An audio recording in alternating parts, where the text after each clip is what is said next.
Welcome back to another technical deep dive here in the debug zone. Today we're tackling a big question and breaking it down with insights from other users.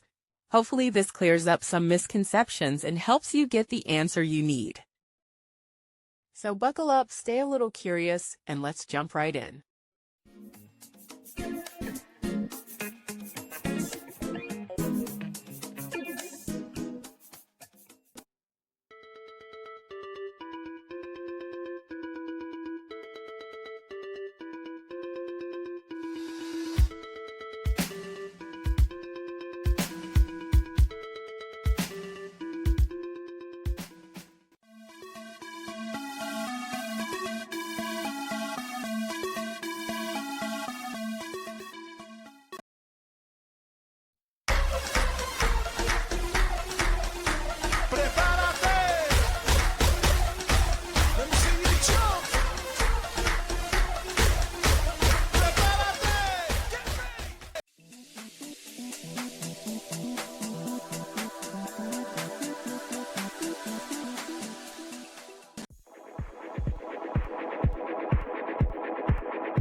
And that's a wrap.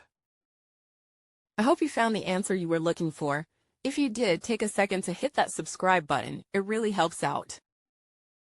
And let me know in the comments which solution worked best for you. See you next time in the debug zone.